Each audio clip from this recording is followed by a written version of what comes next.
सर्वप्रथम सबको बाबा जी के अवतरण दिवस की, प्रकाशोत्सव की, प्रकट्य की, जन्मोत्सव की लाखों लाख बधाई। अभी मेरे पूर्व सुंदर भावपूर्ण भजन मेरे भैया गा रहे थे। डीमर पुल की बालका कोई न छूता छाँव, सतगुरु की कृपा भई तो पूजन लागे पाओ। भरत जी कहते हैं, जो करनी समझे प्रभु मोरी, नहीं निस्तार कलम सत हो। अगर मैं करनी अपने समक्ष रखूं, कौन कह रहा है? जो परम संत हैं, जो त्रिकालदर्शी हैं, भगवान राम के परम भक्त हैं, उनके अनुज भी हैं। लेकिन भाव क्या है? जो करनी समझे प्रभु मोरी, मेरी करनी इतनी घिरी हुई है।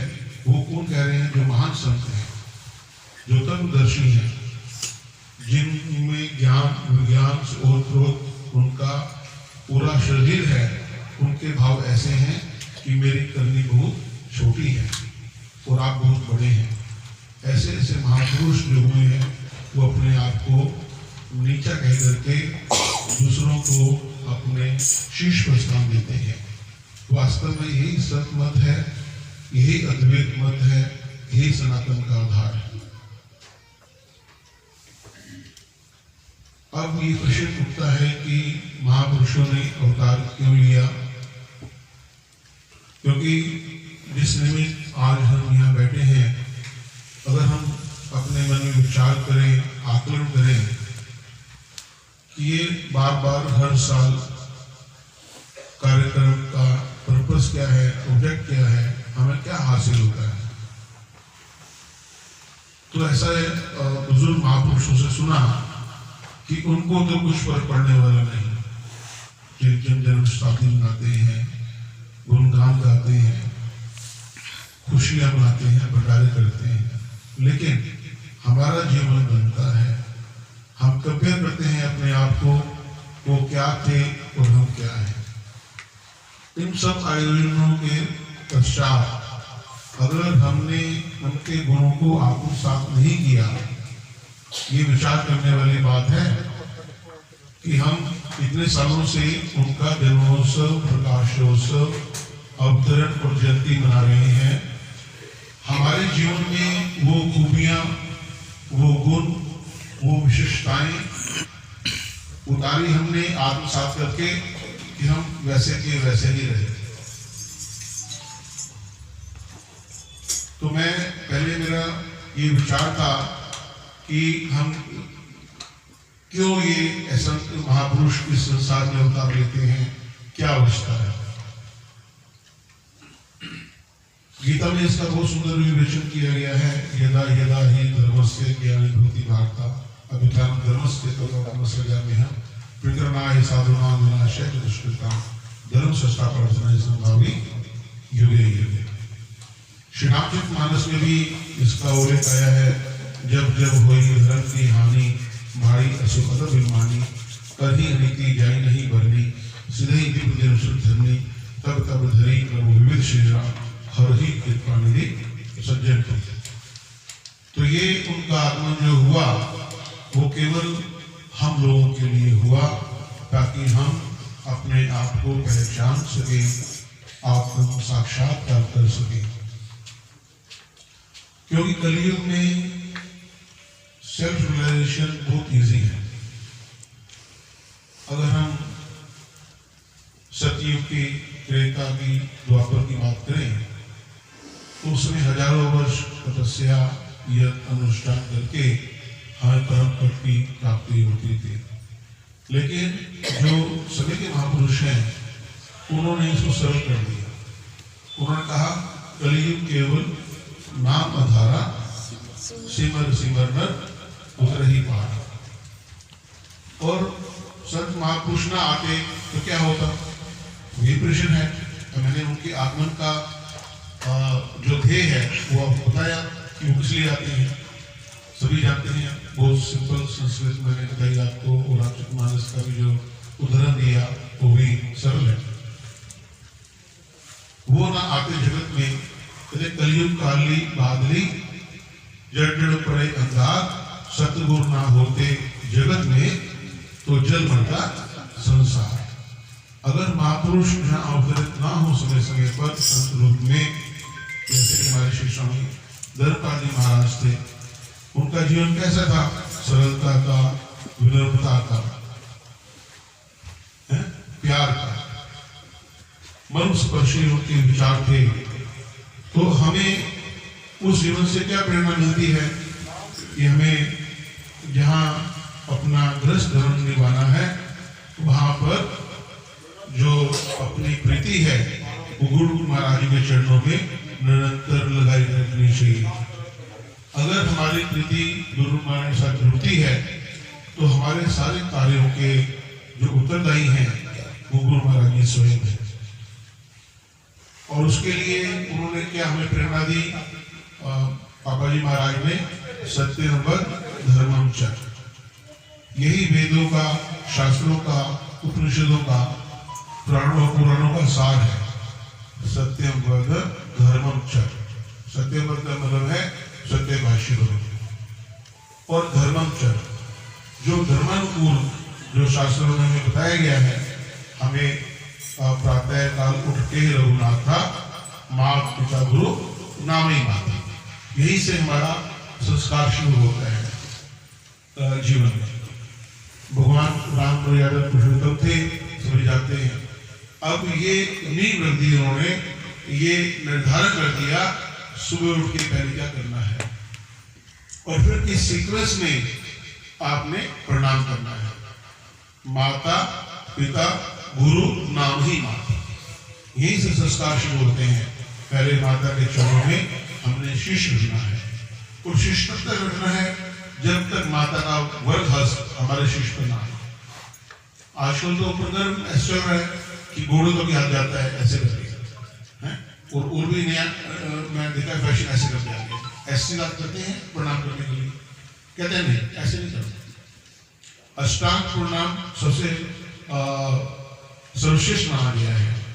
8 अंग आपके जमीन सब लगते हैं, वो पूर्ण रूप से प्रणाम माना गया है। अर्ध प्रणाम भी हम करते हैं, गुरुद्वारा तालीम जाते हैं, वो भी बहुत उच्च कोटि का प्रणाम है। और हम नमस्कार करते हैं, ये भी अच्छा एक आचरण है।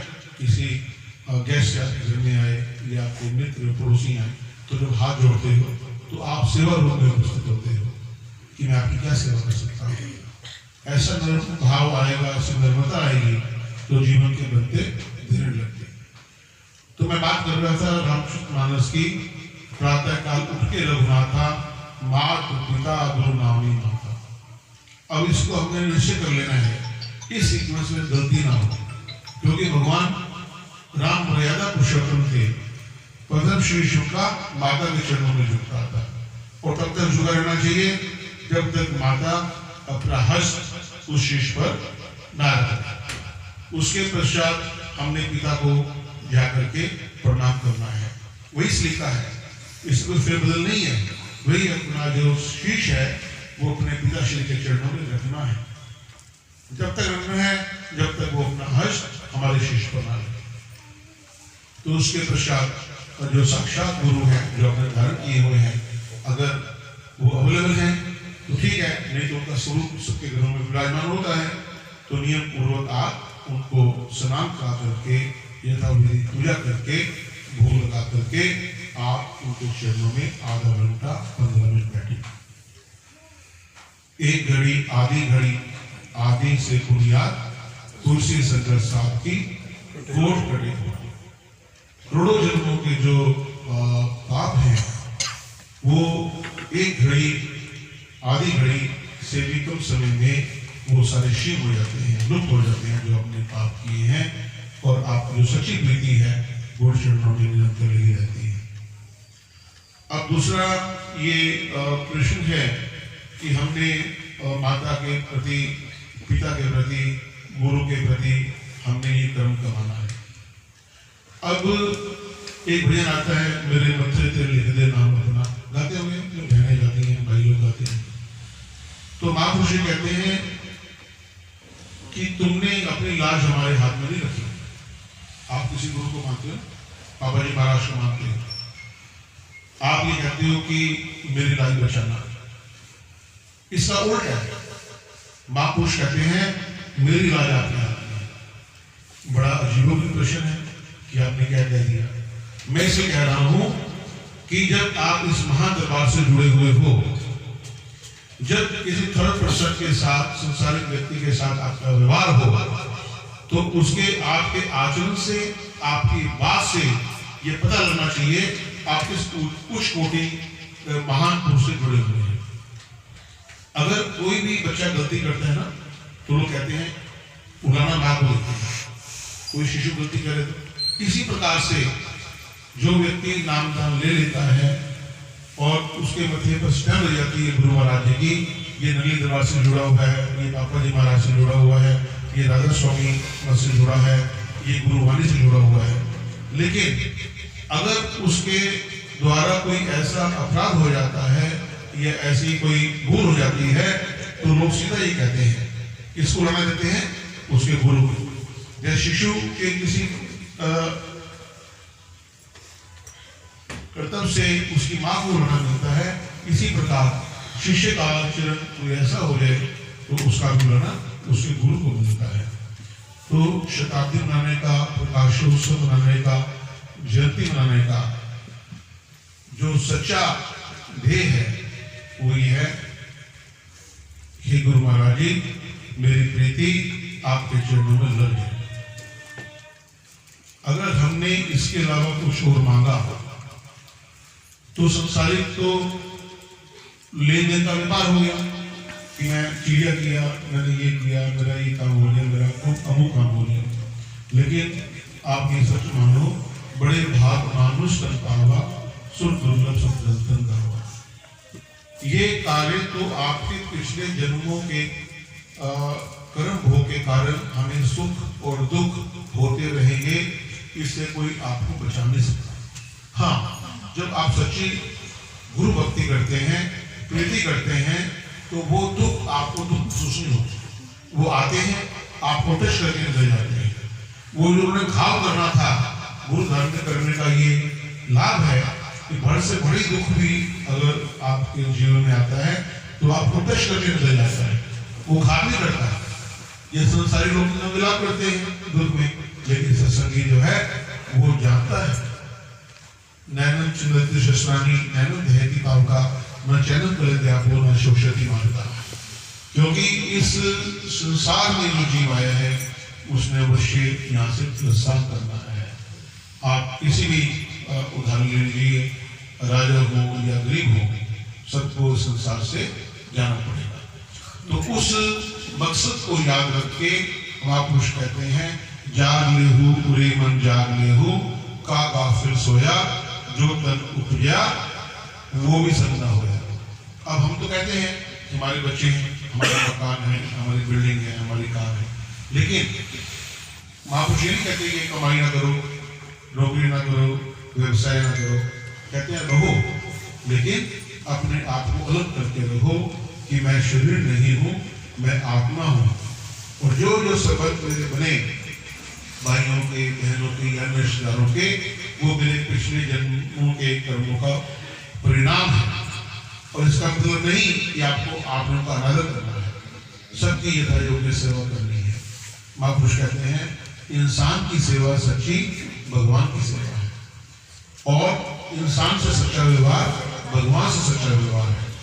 तो कहते हैं कि बाजार में हूँ खरीदार, बाजार से गुजरा हूँ खरीदार नहीं, दुनिया में हूँ दुनिया का तलबगार नहीं, बाजार से गुजरा हूँ खरीदार नहीं। जैसे जल में कलम निरालम गुरगाबी निशान में शुद्ध शब्द सागर करिए, नानक नाम बखाने। क्या दुनिया में कैसे रहना चाहिए?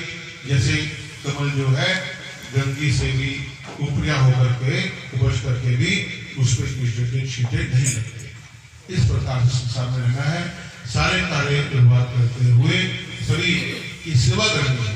महापुरुष कहते हैं गुरु से जुड़ने का मतलब नहीं है, गुरु से जुड़ने का एक तात्पर्य है कि आप संसार से 36 हो जाओ और गुरु महाराज से 63, 36 का होगा 63, 3 की पीठ 6 की तरफ है। तो अभी हमारा क्या हाल है, अभी हम क्या है गुरु महाराज की तरफ 36 और दुनिया की तरफ 63 है। तो कहते उल्ट कर दो, उल्ट कमल अमृत भरया अहमद की तरह जाई, अजपा यातना विषय आदि जुगाली समाई।